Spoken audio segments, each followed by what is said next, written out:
Recent years, it's not surprising to hear that the economy has been struggling. Closing in on decades now, the state of the financial system has been hanging along while leaning on one crutch. Of course, as history would predict, if it continues on this route with similar events that have happened in the recent months, it's reasonable to assume that a monumental crash is well on the way. With markets plummeting and even the largest companies like big tech laying off tens of thousands of workers, the dark days seem just around the corner, and it's only a matter of time. However, despite this, the downfall of a massive recession hasn't actually started yet. Of course, nothing can be confirmed without rock-hard data to show it, but with all the indications, surely it should seem just inevitable at this point. Despite what the trend dictates, not to mention the backlog of history to actually predict what's going to happen next, there are many people even wondering if there is anything to worry about at all, with large masses questioning the legitimacy of a serious recession coming upon us altogether. And while the aforementioned may be wise to take an opinion on, there's some concerning statistics to show that not only is a recession coming, but it's going to be absolutely devastating to the economy, and in particular, it could be student loans that fire the first salvo. The news in question could not only cause rippling effects through the whole financial world, but potentially bankrupt up to 50 million Americans. If that were the case, and such events do occur, it wouldn't only cause a recession, but drive us right into the next depression. The reason for this is really quite simple and has been in the works for over 3 years now, and it's about to reach a tipping point. It has the potential to plummet over 15% of all adult Americans into financial ruin, and if you want to protect yourself from this chaos and think gold might be the answer, then look out for Vaulted later on. Now, with all universities across the globe, students in the masses are able to apply for and receive loans in aid of their financing for their further education at universities. This is with the rather basic agreement that over the course of their lifetimes, they adhere to the contracts in place, ensuring that they pay back their loans piece by piece no matter what. In the United States, after all, declaring bankruptcy doesn't remove your student loans, they need to be paid off no matter what. And for the first time in history though, back in 2020, the US government brought in a ruling called the Student Debt Forgiveness Plan. Essentially, this put on hold all of the debt that students had amassed over their time studying. Now, this was due to the turmoil that COVID had caused and the lockdowns really. With everyone being sent home from work and college, their debts were put on hold for the foreseeable future, and they've remained that way for years now. That means for 3 years now, people with student loans haven't had to pay them off, they've been simply ignoring them, and the debts haven't even been getting bigger either because interest payments have been halted too, and with inflation so high, in reality, these debts have actually been slowly shrinking. However, it's likely that the Supreme Court will take charge of the Biden administration and dismantle this plan, ending the halt altogether, with payments being in the vicinity of $400 a month on average. The backlog of loans that students owe is going to be monumental, and it will likely be too much for literally millions to bear. In most cases, this means that borrowers will be paying off their debts leading up to their last moments on earth, and even then, the debts will still be outstanding. So with everything going on, it really shouldn't be so surprising that millions of individuals are wondering whether they should be investing into gold as well, and that's where this video's sponsor Vaulted comes in. Vaulted is the best way for investors to acquire physical gold, with a great website and mobile app that makes it easier than it's ever been. They store and insure their one-to-one allocated gold in the Royal Canadian Mint, and you can rest easy in the knowledge that you can request instant physical delivery of your gold holdings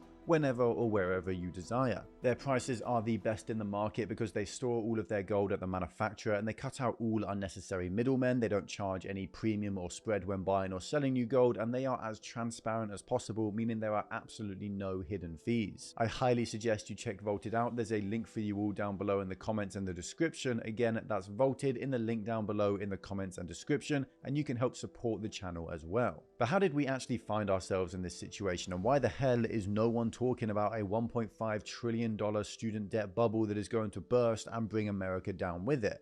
Well, back in 2020, when the student debt forgiveness was instigated, the time frame in which the plan would last would be until 2025. The Democrats hoped it would remain that way thanks to the provision included in Biden's $1.9 trillion coronavirus stimulus package. At the time, this package existed to help save borrowers from debt through hard financial times during the COVID period, but in reality, it didn't solve any problem, it just hid them. It's done nothing more than delay the payments in the long run and suddenly pressure millions of students at the same time, with the cost of living crisis at its worst, where dollars are already being stretched further than we thought possible. And worse than that, the majority of students were under the influence or illusion that all student debt was going to be completely deleted, thus they never thought twice about paying it off, thanks to the incredibly dishonest campaigning done by Democrat politicians who promised total debt forgiveness when they knew it was never actually on the cards. Had the government just pushed through the hard times of the pandemic along with the general population, they would have been able to pay off their debt piece by piece, albeit still at a struggle. It perils in comparison to what they are going to face now that debt forgiveness is coming to an end and borrowers will still expect everything to be paid back. In most cases, if something is too good to be true, then it almost always is, and in no world would the government nor the companies representing them allow millions of debt loans to be not repaid. Some way, somehow, they were going to bite the bullet, and in this case, it just so happens to be the most difficult one of all. But how long until we see this tipping point? Well, it's been suggested that borrowers will need to start paying as soon as 60 days after the litigation is through,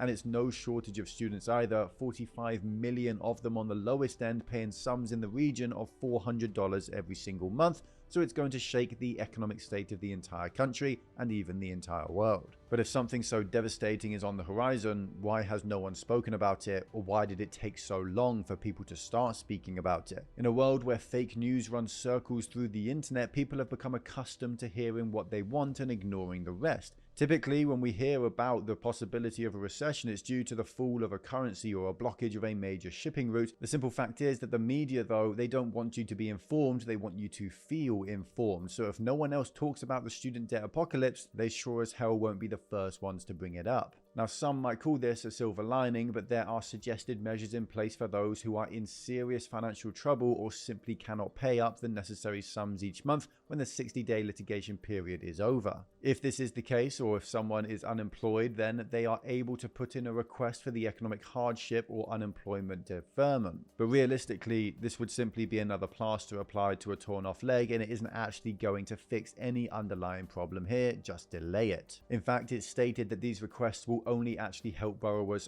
further delay their payments even more, the benefits being that interest doesn't usually accrue under them, but before students think this is a get out of jail free card, the conditions only apply if their request is accepted, and it's certainly possible that with the sheer number of applicants, they will not be enrolled. The simple, unavoidable problem here is that the vast majority of Americans already live paycheck to paycheck, and they can't afford another consistent expense of $400 every single month without either going into more debt or cutting down their spending. So when these debt payments start to be paid again, that is exactly what will happen. People will either just put their groceries on their credit cards and the bubble will continue to grow, or more likely, they'll stop buying their most recent iPhones and they'll cut back on their spending in general. They will stop spending their money, and that will cause a recession. There are no two ways about it. Money can be created out of thin air, but wealth can't. And all in all, when the economy takes the total numbers into account, over 1/7 of the total US population will be hit with this bill one way or another, and that's without even mentioning the potential recession or depression that is going to follow this result.